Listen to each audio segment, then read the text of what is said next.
Welcome to our incredible agents and investors from across the country. Today is Thursday, May 25th, 2023, and this is All the Leads Mastermind podcast number 430.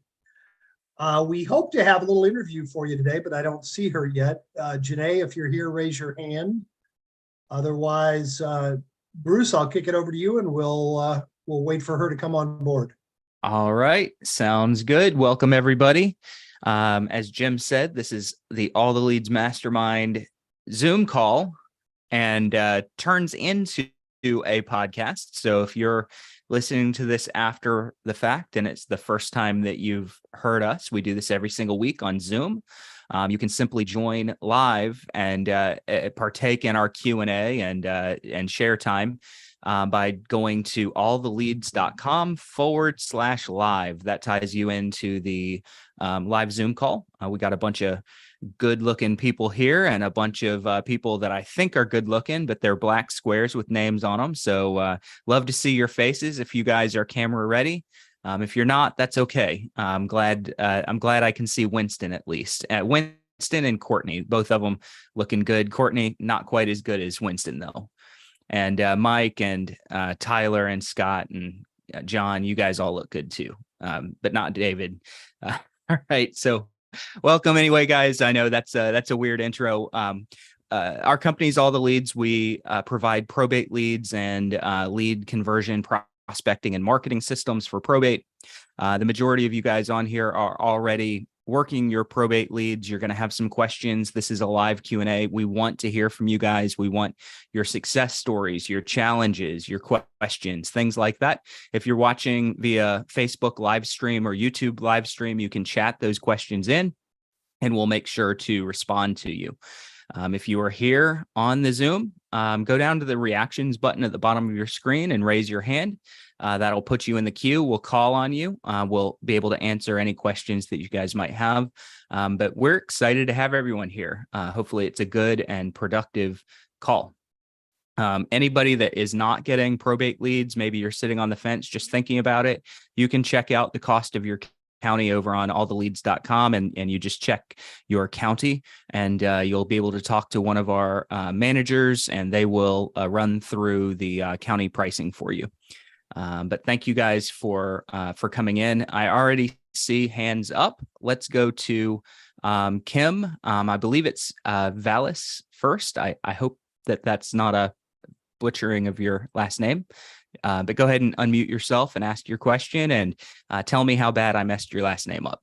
Oh, no, I just raised my hand to let you know I'm here. Sorry. Oh, great. Okay. Good to see you, Kim. Sorry. Thanks. Yeah, thank you. Raise your hand again when you come back with a question. All right. Tim, do you have anything that you would like to input or do you want me to fill some time by blabbing? Why, I think you're doing a great job of blabbing. I don't really have anything other than, it's been a really good month. It's a great month to do well. I think the thing I would say is that what we're experiencing right now in multiple markets in the country is that supply is dramatically down. And I'm sure that we sort of look at our business as a kind of barometer for what's going on in the marketplace. And when supply goes down or unusual things happen, we tend to do better than in other times. And we're having a great month. We have a lot of new folks that have joined us just this month. People are asking really, really great questions when they come to us about, why is probate such a good thing and talking about the evergreen nature of it. And one of the things that we do is we try to eat our own dog food. So my partner Jim here frequently, just to make sure that we keep our finger on the marketplace, we do some marketing to older data. And we take a look at data that we've had for a while and go out and see how well it has seasoned. And in the last week or so, Jim's done that. And we've gotten a lot of good responses back for that. So we know that people right now sometimes it takes a time to do this. And one of the things we often don't talk about is that, there are two, maybe three sweet spot times in probate. One is as quickly as you can get to it, and that's an important one because that's the one where the fuse is lit, and it was lit as soon as the person passed away.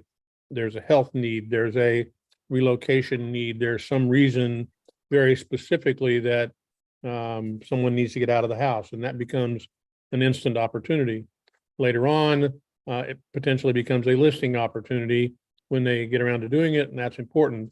More importantly for us is that these leads are golden because 6 months, even 12 months down the line, you go back and market to them. Number one, you're going to be the only person that's doing it for sure. And the second good news about that is that there are always people, if you've got a reasonable volume of leads, you're always going to get something that falls out with somebody who's sitting on a house that hasn't done anything with it, and you're at the right place at the right time. So I think those are things to just keep in mind. And I know that it's important to realize that this is a system and we teach you how to market it. You just got to be diligent. And with that, Bruce, I'll give it back to you, buddy. Well, I think that's a pretty good, pretty good point that you're making. Are these leads season so really at different stages, and you guys, when you get leads, you don't know exactly what their situation is.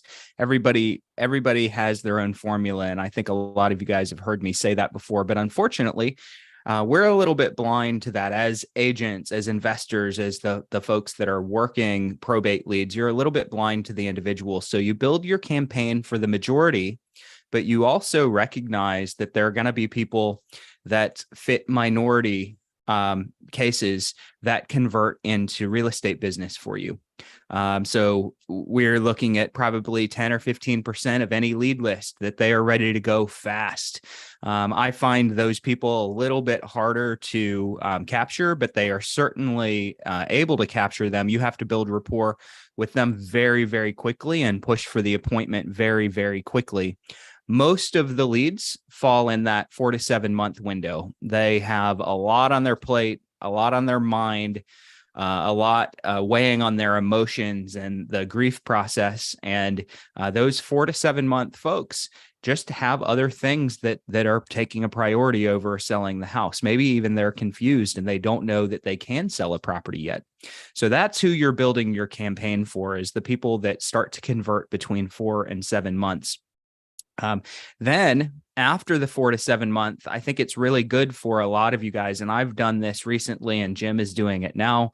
It's really important that maybe you go after your, what's left of your list that made it through an entire 6 month campaign and didn't engage with you. You might go after them at a 12-month mark with a letter or 2 letters and a round of phone calls, because many of those people were just overwhelmed with the process. They have not gotten any marketing from anyone. They're ready to go, or they've changed their mind. You know how many times I've run into people that changed their mind. In month 3, they told me, no, we're definitely keeping the house. This is especially true of surviving spouses. I am keeping the house. The kids get in their ear. The life gets in the way. Maybe they realize that they have to climb steps, or the house is a little too big to take care of. Surviving spouses very frequently end up changing their mind somewhere between 12 and 18 months. So I want you guys to know, if you have leads that have a season for a long time and maybe you haven't marketed to them, the 12 to 18 month window is a great time to drop a couple of letters in front of them and maybe make that round or 2 of phone calls to those old leads. Just see who's changed their mind or who's maybe considering something in the future. And I've picked a lot of business up by doing that on leads. So I know that was just another way of repeating what Tim had said, but coming from an agent and an investor myself that has done this, I've seen 12 to 18 months be golden on some of these lead lists. So Alex had asked, I see a couple of questions and I am going to go to Tyler after Alex, but Alex had asked, what do you say to probate attorneys to get them to work with you? That's the $1 million question. What do you say? It depends on whether they're new and starving, or they're established and busy. If they are established and busy, I want you guys planning on a long-term conversion process. So I want you guys going in using what I'm going to call my milk route, where I stop by that office every single month, month over month over month.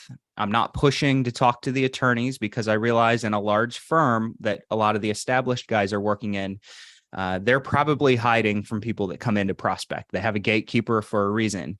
So I start buttering the gatekeeper up. I leave something good that they can munch on after I leave, a stack of my cards and brochures.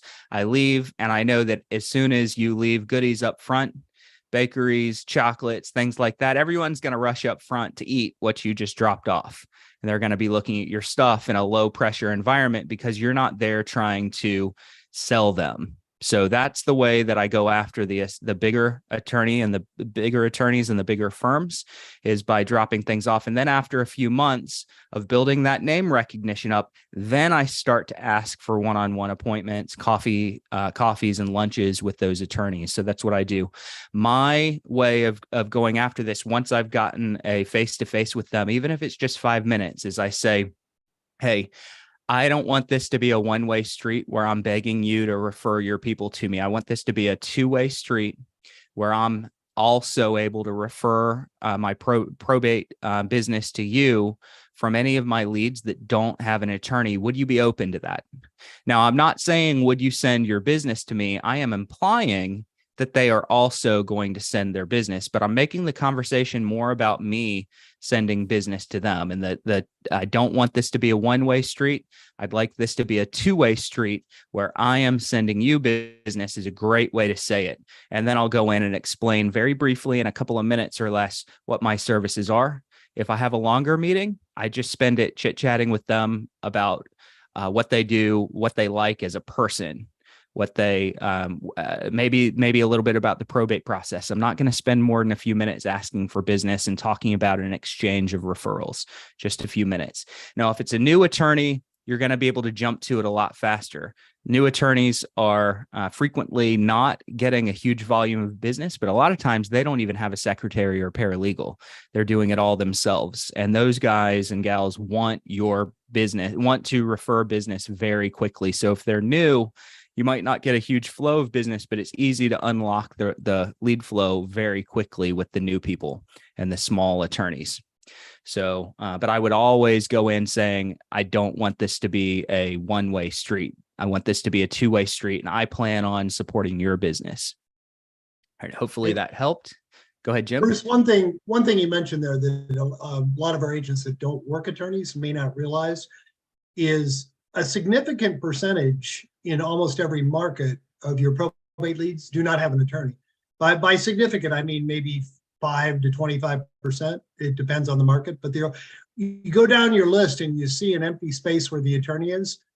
That may well be a pro se. That might be a situation where the owner went down and filed the probate directly. It's kind of like a for sale by owner. You know, so a lot of people may start out as a FSBO and they end up hiring an agent.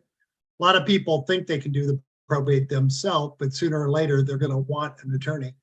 So you may want to take a look at your list and put aside some of those that don't have an attorney and use that as a carrot. You go in to talk to the attorneys. Look, I'm getting 100 leads a month and 20 of them don't have an attorney. Would you mind if I referred some of those people to you? No one's going to say no. So good. Once you do talk to them, that's a good conversation starter. Guys, use that attorney column to figure out who the players are and who you want to target. You're getting leads. There's lots of attorneys on that list. You'll see certain attorneys in a month or two that have 15 or 20% or 25% of the market. And you'll see other attorneys that you don't see their name very often. They might pop up once every 3 or 4 months. And I like to go after both, but that really helps you know who the players are in the market that you're in. I've got a couple of other questions here for I believe that Tyler, you had asked a question. This is a systems related question, guys. So this is not strategy, but it's a good question that anyone that's already getting probate leads from all the leads may want to know. So Tyler, let me have you go ahead and unmute yourself. Yes, I just had a question in regards to, so I did download the list and use the dialer. and how to select it. Now I use like Red X type of scenario well, I attempted to use Red X to do that, but when I loaded it in, it wasn't like, I don't know if it's just the dialer, if I need a different dialer, so to speak. But to be able for it to go down the list and actually call, so where it's actually, dialing like I need versus me having to hit the button every time, it just kind of moves. Yeah. Because that's kind of what I want to do right now, and then hit them up with the three, with the mailing list, going through the mailing list, so to speak. So it just helps out in a sense. Mm-hmm.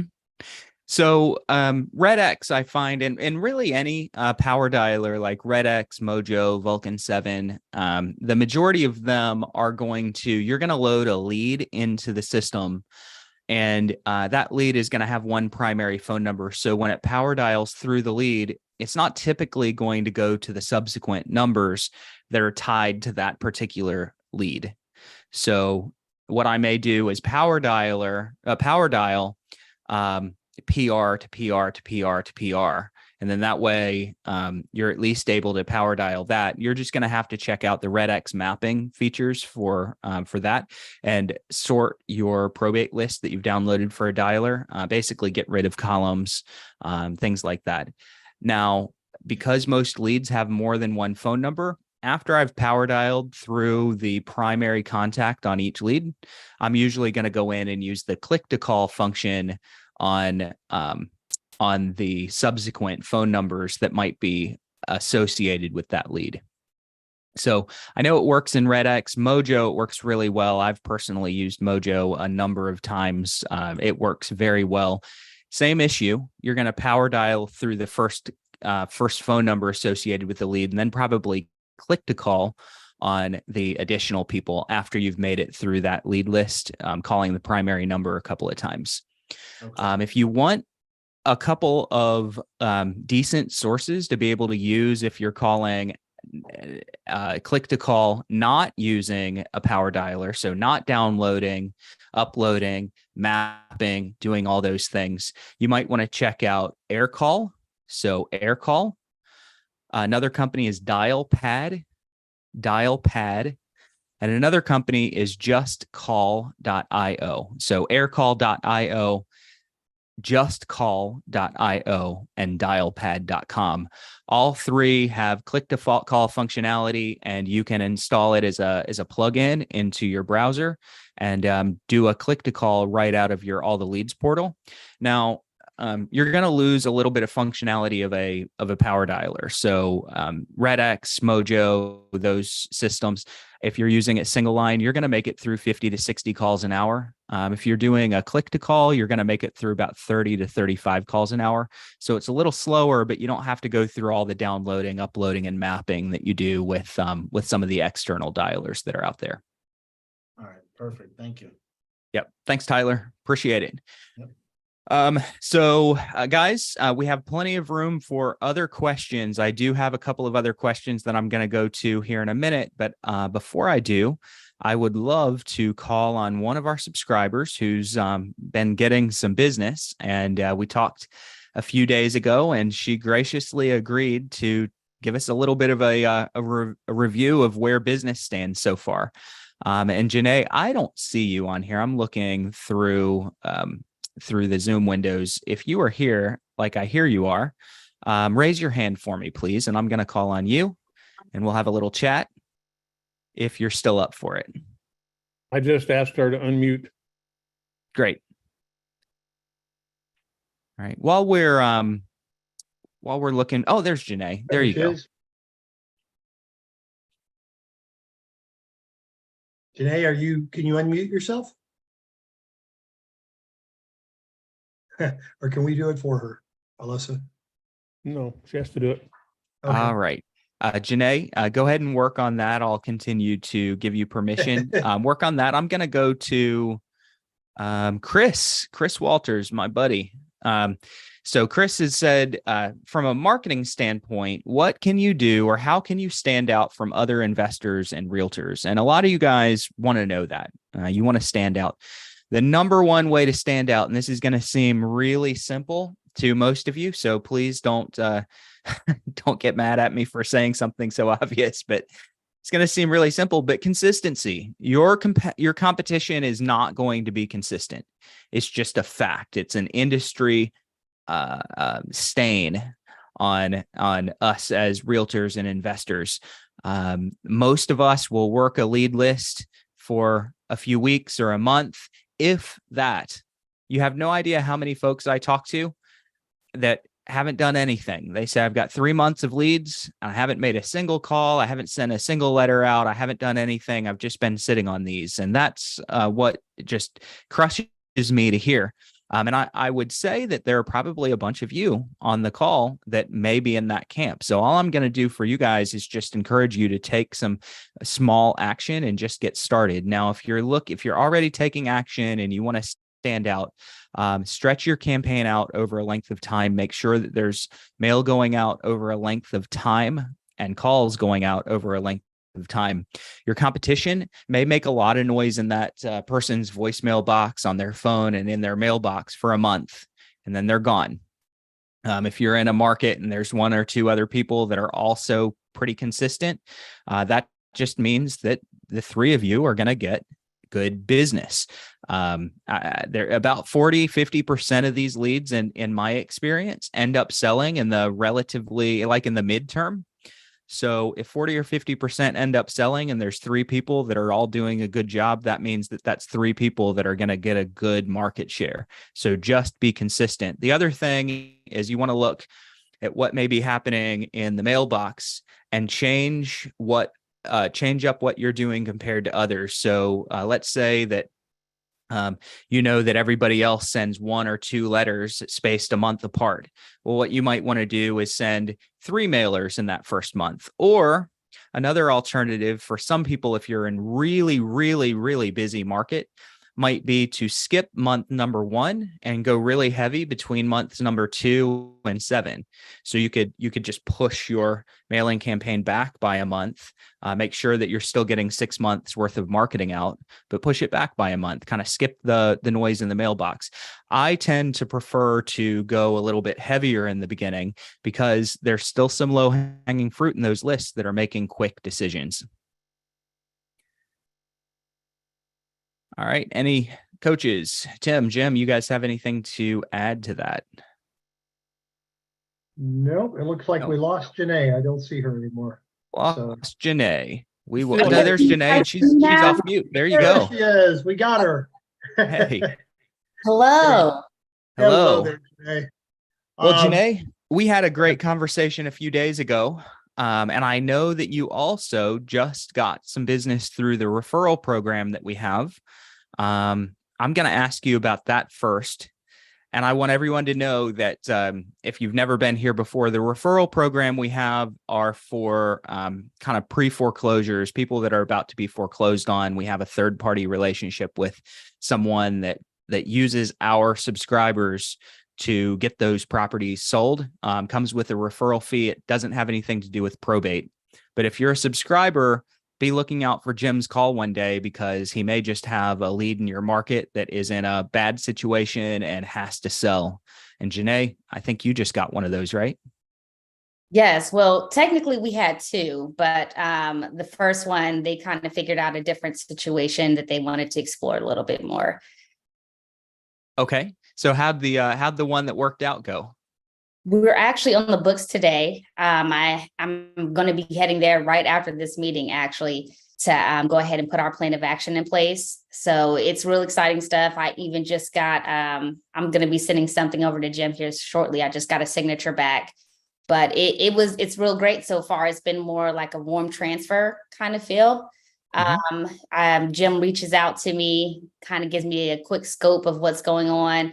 I'll pull up the property, take a look at it, and they give the seller a call. And it hasn't been a bad conversation so far with the 2 that we've had. I mean, even that first lead, we're still in communication. So it's been a real good process so far. You said it nicely. You said the first one, he kind of went into denial, basically, right? Yeah. You offered him every help you could, and he just decided, nah, I think I'll stay here. I'll stay here until it gets foreclosed. But Yeah, unfortunately, not much you can do about that. But yeah, the second one, I could tell right away that he was realistic. He's got a plan. He had a place to go, and he knew he had to settle. So that's half the battle. Yep. And And they're I just wanted to say you have been super responsive both times I called you, just on the ball. You instantly get with the people. That makes a big difference with these people. They need help. They need it as soon as possible. And you've done a great job. So you're going to you had that listed, or you're going to get it listed today? going to get it listed today. Okay, wonderful. Good job. Yep. Amazing. All right. Perfect. So Janae, now I want to hear how the probate business has gone. So talk to us a little bit about how you got started, how it's going for you. Because this is actually my second time around with all the leads. The first time I was a little bit overwhelmed with my traditional retail business. So I kind of just put it on autopilot and really didn't pay attention to it and still made money. So when I decided to come back to it and have more of a concentrated effort on it, I mean, it's like instant business. So it's been really great. And we've just decided to scale up with all the leads just because we've been able to convert so much. So I would say where I was at was yielding me about 3 leads a list, which turned into 1 closed transaction a month. So now scaling that up, looking to double that business and just kind of keep it rolling. Amazing. And for those that may not be aware, when Janae says 3 leads a list, that's 3 warm, gonna sell contacts, not your entire list, but out of your list, which was limited, you were getting about 3 warm contacts. How many leads on average were you getting to pull 3 gonna sell sellers out for yourself? When I first came back, it was 60, which after I scrubbed it down, kind of turned into 30. So about every 30 contacts that come in, 3 of them want to do something and 1 is immediately ready to go. Mm-hmm. Yep. Amazing. Now, there are a lot more people in there than just that 10%. But 10% are kind of the ones that rise to the top pretty quickly, and the others need a little bit more nurturing time. They might need to see your mail, hear your voicemails a little bit more. You don't necessarily engage with them right away. I'm not coaching you, Janae. I'm expanding for the sake of those others listening. So how long have you been with us, and what kind of closing and pipeline do you have? When did we start? I want to say we started in January, February of this year. Mm-hmm. We've already had 1 closing, about to be 2, and have 1, 2, 3, 4, 5 in the pipeline right now. 5 in the pipeline. So just about to be 2 closings, another 5 in the pipeline. Amazing. Yep. In a short period of time. We tell you guys work these leads for 5 or 6 months. But Janae, Kelly, we've got plenty of people that come in and they say it doesn't take 5 or 6 months when you work them. So yeah, I think with what's great about you guys is you were awesome when I kind of came back into it. I took the training to get myself back into the thought process of how to have these conversations with these personal representatives. So that helped jumpstart it a lot too. I built the script, everything. So it flowed really well. And adding an ISA behind me along with the mailers. And everything you said, I've done. I do the video follow-up for those who aren't quite ready to necessarily have that full-blown interaction, but it kind of grabs these people and pulls you in as a real person that can help them through this process. Amazing. Tim, you unmuted yourself. Do you have any questions? Well, I was just going to point out that, you earlier, you were talking about the fact that you tend to go heavier in the beginning and all of that. And, I think the thing that you should all take away from this is that you're going to get out of this what you put into it. It is a great resource. Probate is a great way to get business. But, what Janae said is real important. She started in the beginning and didn't pay real good attention to it and didn't do anything to it. And we do everything we can to, it's like I constantly feel like we're reaching out and saying, okay, just grab onto this ring and do what we tell you to do. It'll work out well. And I am probably the world's greatest example of signing up for stuff in my business career and saying, well, this is going to work out great for me. And I always refer to it as putting it under my pillow and hoping I wake up in the morning being successful. And I've done that way more times than I would embarrassingly admit to a lot of things. And this is not something you should do that with. If you want to make money, if you want to do this well, get after them. I saw 2 or 3 people already in the chat who said, I just got started with you. I just got my leads today. And what I'm going to say to them and to everybody on here is get after it. Get your mail out, start making those follow-up phone calls and get it done. And whether you get success in the first week, in the first month or whatever, you're never going to get it if you don't start. And that's really the point. If you wait and you wait for it to come to you, you'll be waiting. And you're hearing every week on these calls about people who don't wait, who do get after it, and they're successful. You can and will be as well. And the things that Bruce is teaching you in the courses that we offer and all the training that we do, we prepare you well for the conversations that you should have. So just follow the system. Go make money. We want to hear from you. There's a familiar face and a hand up. Well, And one thing Janae said there that I just don't think we could stress enough is the second time she took the training and she went in with so much more confidence. Bruce, I said some nice things about your training after you left last week, but I would reiterate it. We got incredible free training. Take it.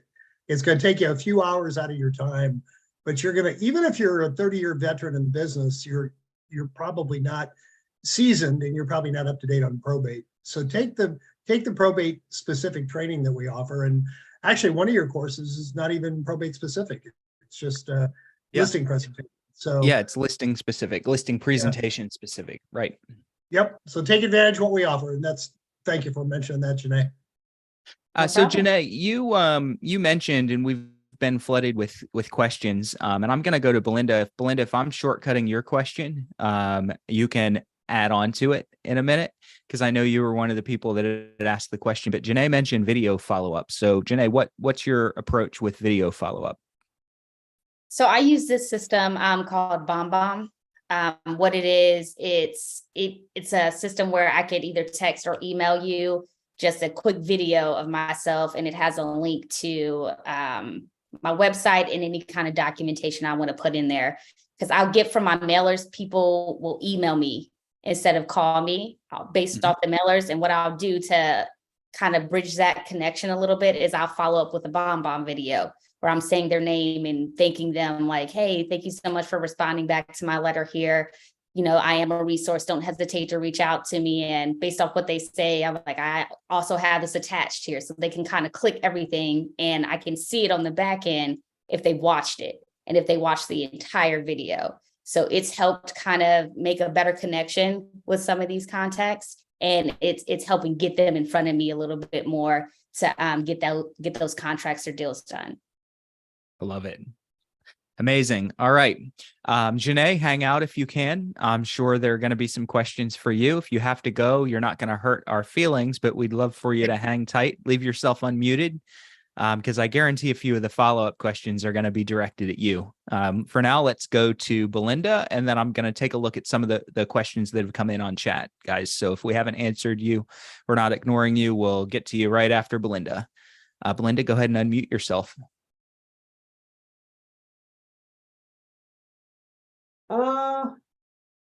Hey, oh, you were off mute there for a second. Let me ask you to unmute yourself again.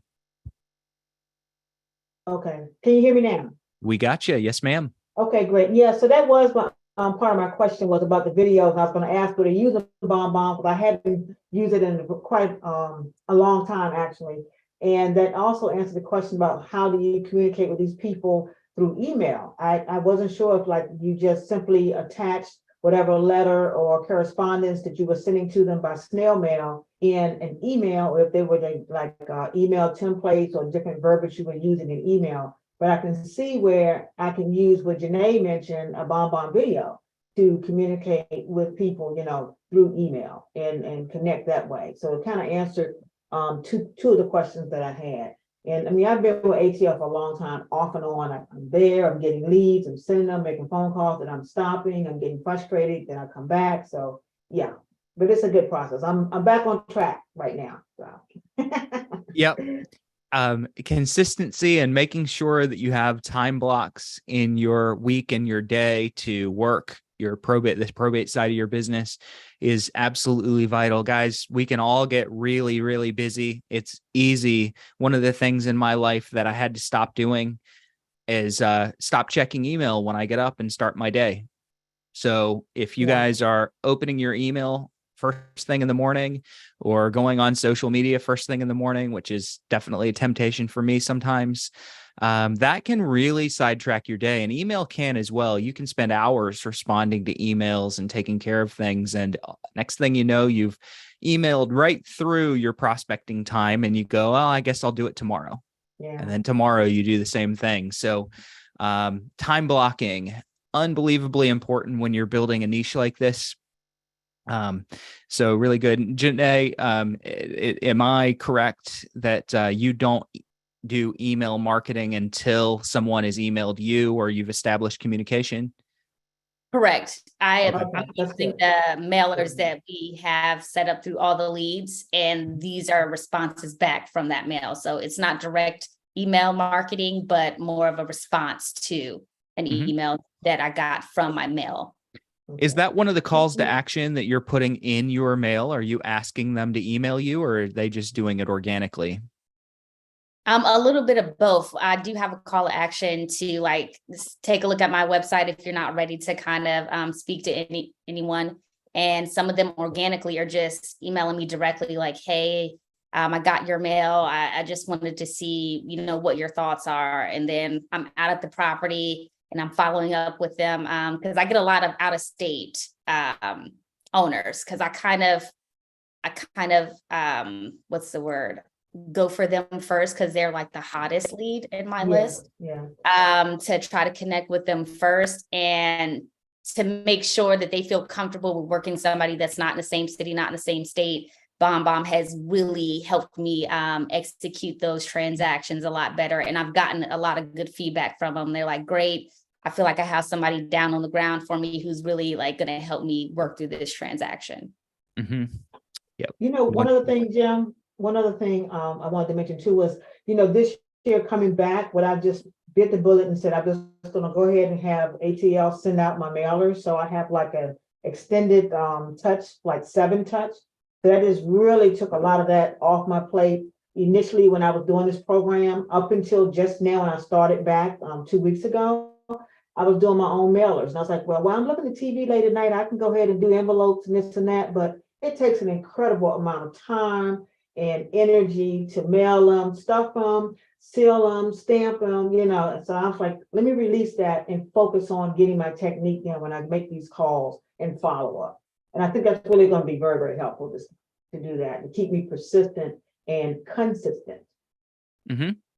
Belinda, what you just said is amazing insight. I used to fulfill my own mail as well. I would buy a bunch of envelopes. I'd mail merge. I'd print. I'd stuff everything, and I'd stamp it and hand address and all the things that you just mentioned, and saved a few pennies.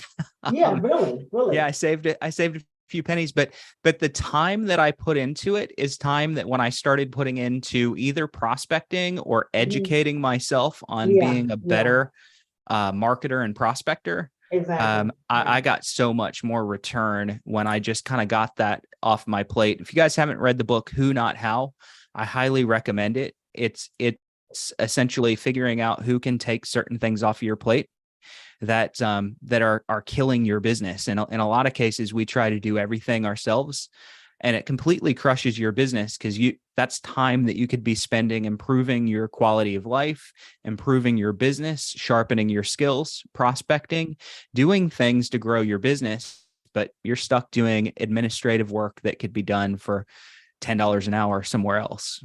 So just the energy drain, it's such a drain on the energy to have to do that kind of stuff. Yep, absolutely. So we've got a question from Molly Dukes. I hope. See, I'm really bad with names. I hope I'm not messing names up. But what do you say when you call the leads? So there's really two different approaches when you call the leads. You could go the direct approach where you're introducing yourself. I usually try to say something like, I'm not even 100% sure if I have the right Molly here. Are you the personal representative for the estate of John Doe? Yes. And then I'm going to express some condolences. Listen, I'm really sorry if this was a personal loss. Could I take a quick second to tell you why I call? And then immediately say, I have a real estate service for people going through probate. So you could go direct and talk about real estate instantaneously. That works for some people. Some of you are more direct folks. I tend to offer a concierge level service up first. So I know that almost everyone that I get on the phone cold, they don't know me. They don't know what it's about. They may be grieving over the loss of a loved one. I know that a lot of them want to reject that first offer that I make. And so I give them something that they can reject and I can validate their rejection. So I'll offer a concierge service, which, by the way, is what we want to offer. We want to fulfill an A to Z service in probate, but they're going to turn it down. And I'd rather have them turn that down than a real estate need down. So I validate them, and then I'll ask the real estate question kind of as a by the way. And if you guys do want to know more about that approach, we've got a class that's every month. It's a 2-afternoon class, 6 hours. So 3 hours on a Wednesday, 3 hours on a Thursday. That is kind of a what to say and how to say it class. It's one of the few classes we charge for, but we could literally charge $1,000 for that class. If you're a subscriber, it's only $149. I highly encourage you guys to take that. It'll break apart exactly how to influence the direction of the call and get the outcome that you're looking for. So that's kind of how I handle a phone call. Is I'll usually ask permission to move a little bit forward after I've introduced the purpose for the call. Mike asked, do you contact PRs or attorneys first, or both? I have two completely, totally separate campaigns for attorneys and personal representatives. So I will spend time contacting both, but I don't treat them as the same lead source. I get my attorneys off of my probate lead source, but I spend the biggest portion of my time contacting PRs, and then I have a long-term nurture campaign for the attorneys. If I'm calling, I'm not typically, this is me personally, some of you have been successful doing it differently, but me, I don't reference the estate when I call the attorney, not unless I spoke with the personal representative and they said, you can call my attorney. So I'm not calling saying, hey, I'm calling about the estate of John Doe. I understand you're the attorney. When I call the attorney, it's more of a general, this is what I do for all clients, for anyone in probate conversation. So I would buckle down on the PR first, but I would also run a simultaneous campaign where you're popping by attorneys' offices, calling them, maybe dropping a letter here and there, sending LinkedIn messages. It just needs to be a different campaign altogether, in my opinion. If anyone does it differently with success, raise your hand. We'd love to hear from you guys, because my way is not the way. It's just my way. I've had success with it. Remember that the only person generally who's going to be able to sell you that house is the PR. So if you're interested in transacting that house, buying it or listing it, the attorney is not going to do that for you. So you always have to reach out to the PR, regardless of anything else you do. You got to go there. Mm-hmm. Absolutely. Hey, Bruce, John Rainey just asked an interesting question that we haven't talked about recently. Mm-hmm. He said a lot of these properties are going to need major repairs, and the heirs may not have the money. How do you handle that? Be a good opportunity maybe to mention our partners.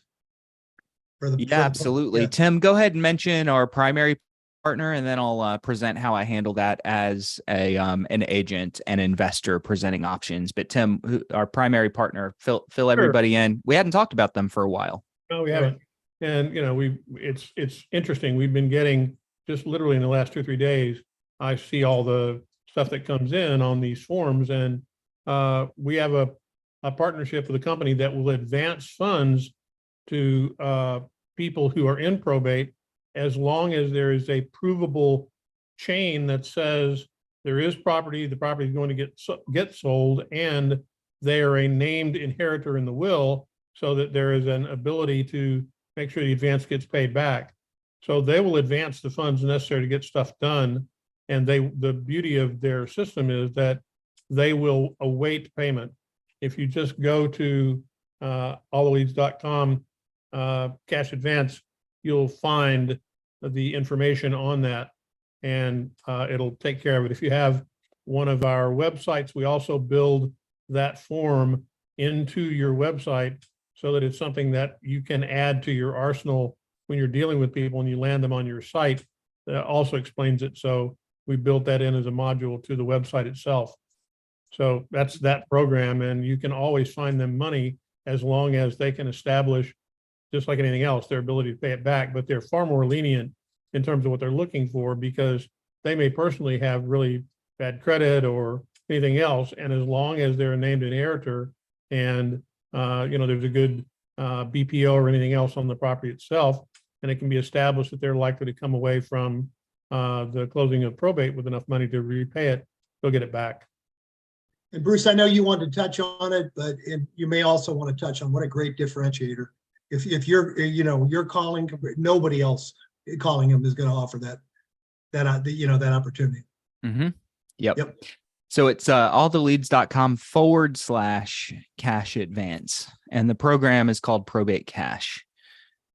So that's a really good, it's third party. They run through us. They pay you guys referral fees, by the way. So you're not strictly doing a cash advance with no benefit. If you're bringing people in and they're getting an advance, you're going to make a commission. So check it out. Now, I like to offer folks different options. So normally when I go on an appointment, I will offer a listing option. If you're an investor, I understand that might not be something that you can offer, but I like to offer a listing option. I like to offer a cash purchase option. The cash purchase in many cases could be a flip for myself, a buy and hold for myself. It could also be a wholesale deal for myself. So I'll normally offer a cash purchase option. I will also offer an owner financed option. So if they're close to free and clear and want to finance it to me and make all the interest that a bank would normally be making, that's a really, really powerful way to, as an investor, especially, to drive the seller's net way up over a couple of years. So you might put a 2 to 3 year balloon on your owner finance terms. And then last is I will normally do kind of an equity partnership term. And I've never done it this way, but Casey King came on and talked about the word just slipped my mind. What's wrong with me, guys? What'd you talk about 2 weeks ago? Novation. Yeah. So a novation, if I'm doing maybe an equity partnership where we're going to split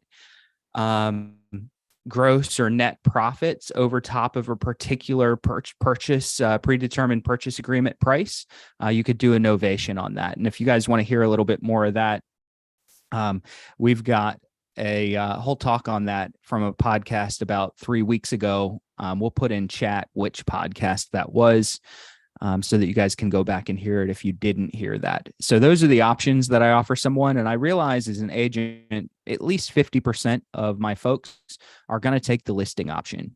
But that's the way that I spin it. I spin it where they know they're going to make a little bit more money because I'm a listing agent. That's been my background. If you're an investor, you could probably spin it a little bit the other way and get more opportunities as an investor. So plenty of different options there. Next question. Tess, what do you suggest when you get a new lead? Do you make the call first or do you send the mail first? This is kind of a way, not the way. Listen, I change my approach all the time.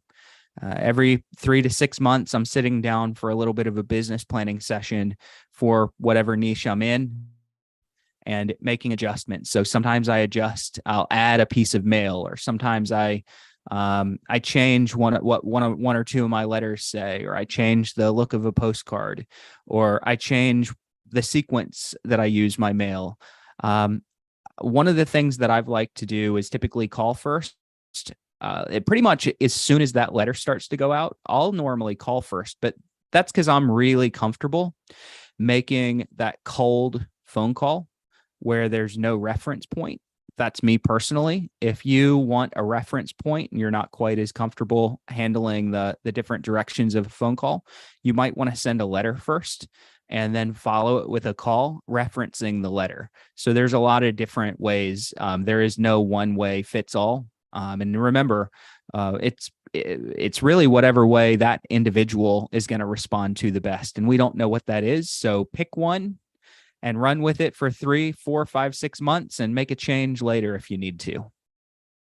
And personally, I don't care which one you pick. All right. When people ask, how'd you get my number? What do you recommend? How would you recommend handling this? Hey, Mitch, that's a great question. I actually contact everyone who's going through probate. I got your information through the county clerk's office. And if they say, I didn't leave my number there, I go, actually, oh yeah, no, totally. I got your information through them, but I work with white pages and often get phone numbers for the people that I can't find through the courts. And then immediately ask a question. So normally it's as simple as, hey, I work closely with the courts. I contact everyone that's going through probate, and then I'm going to ask a question. So I'm going to say, how far into probate are you? Did you guys just get started, or is this something that you've gotten well, that you've been working on for a while? I don't want to just answer that question and then leave an awkward silence for them to follow up with another question. I want to take control of the direction of that call by asking a question as soon as I've given my answer. Hopefully that helps. When a local person gets the probate leads from the courthouse, why is the phone number for the personal representative missing or wrong? Every courthouse is a little bit different. If you go in there, sometimes the personal representative does not publish that on the public side of things. That's one reason why we skip trace the phone numbers. So we'll go get the raw data at the court, and then we'll run it through a multi-step sequence of services to find heirs, other relatives that might be involved, phone numbers, emails, different things like that. Why is it wrong when you get it from the courthouse? It depends. Some people intentionally put a wrong phone number because maybe they're putting the decedent's phone number. It's hard to say. I find it best to skip trace that and confirm, even if there was a phone number at the courthouse, to confirm that that's accurate. And a lot of courthouses don't publish the phone numbers anyway. So skip tracing is really powerful. Belinda, go ahead and raise your hand again, if you would. I'll have you ask this question.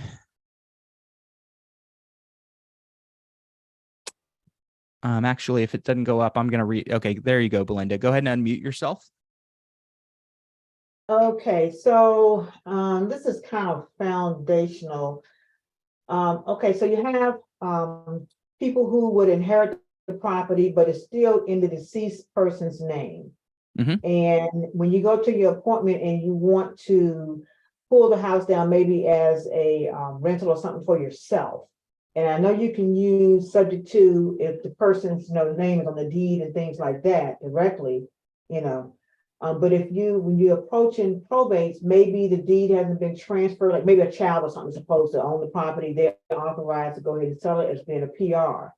But that authorization does not extend, being able to sell the property does not extend to getting wrapped up into a subject to deal, does it?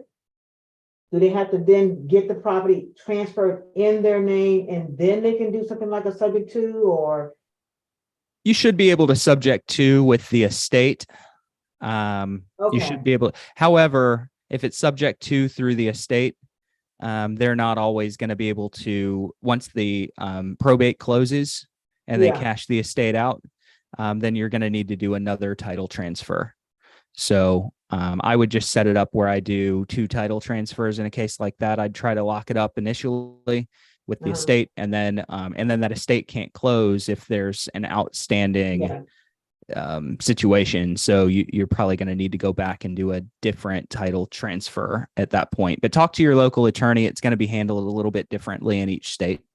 Yeah, Okay, that's the key. It could be different depending on where you are and depending on either local convention or local law.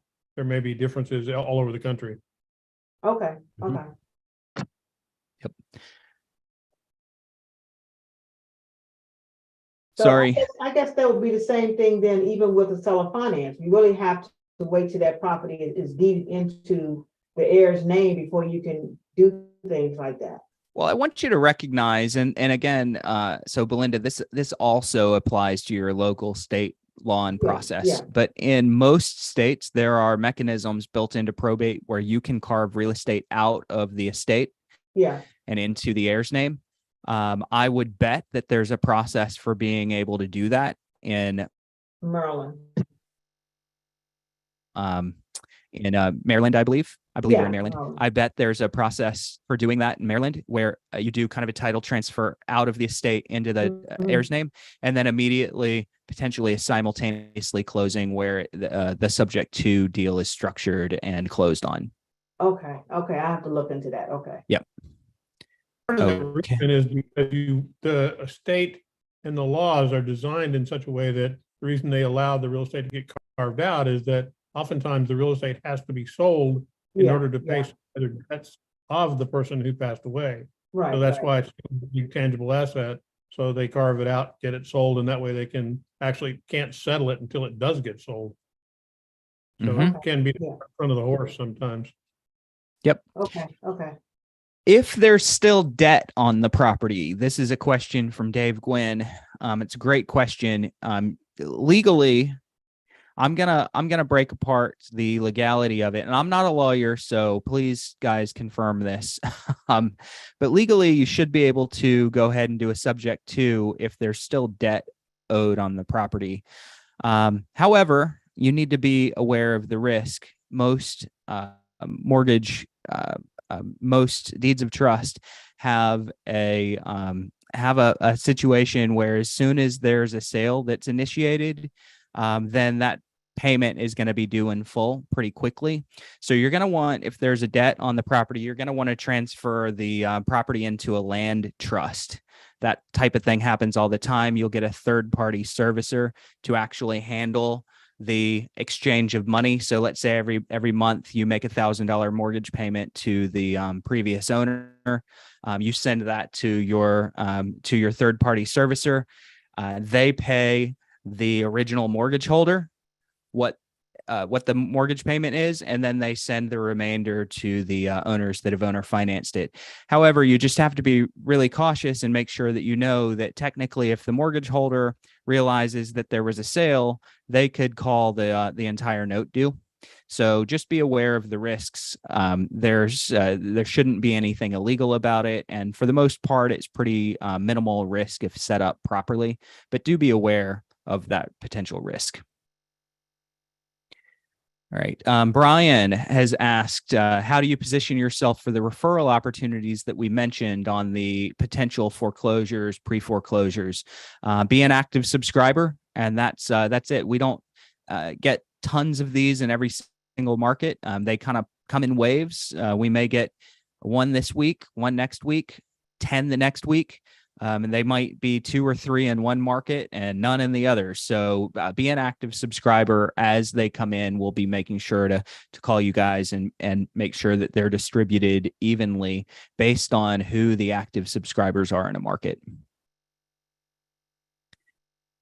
All right. Any other questions, guys? And forgive me if there are questions that dropped into the Zoom chat. I'm looking at a separate chat over on the side, and we got a lot of comments and interaction on Zoom.